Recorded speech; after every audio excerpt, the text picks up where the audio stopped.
Hey, it's Eric Crawford from WDRB Sports. We're going to talk a little bit of a quick reaction from Kentucky's 26-13 win over Louisville. It's a little bit different than we've had in past several years. First off, we're not talking about a off-the-wall kind of blowout. It was a 13-point game, but it really felt like it was more than that. Kentucky kicked a lot of field goals in this game that if they're touchdowns, we're still talking about a lopsided result. But the numbers don't really tell a lopsided story, and I think my impression watching down on the field, taking pictures, is that this wasn't the physical mismatch that it's been in the last few years. Now, Kentucky is still physically better, and they are 10 points at least better than Louisville and maybe more on a given night.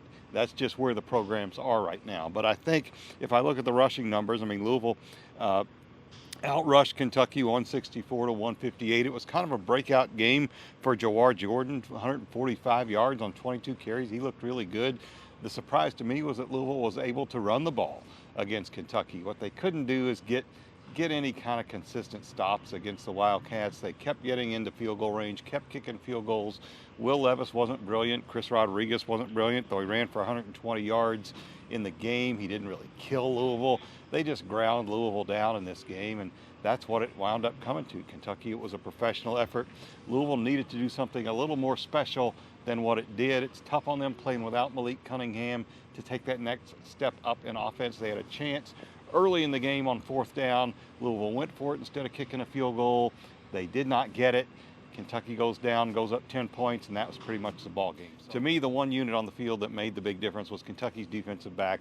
Their secondary is just far superior to Louisville's receivers, far superior defensively to what Louisville has, even though it's been a good defensive year for Louisville. I think those guys, J.J. Weaver, Wallace, Valentine, those guys are really good on the back end, and they made an impact on this game. They got the one key turnover that I think really sealed it for Kentucky when they picked off Malik Cunningham. It was a lot to ask him to go in this game.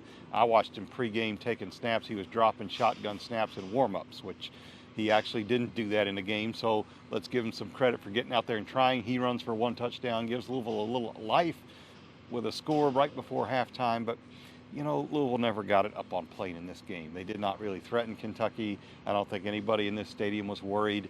It was another L's down fest for Kentucky fans, and the Wildcats, who had a, in the end, disappointing season, leave at 7-5. Louisville to leave 7-5, you got to feel halfway decent given the way the season started.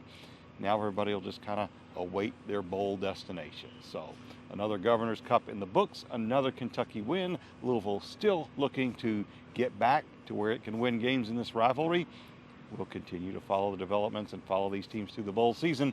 From Kroger Field, I'm Eric Crawford for WDRB Sports.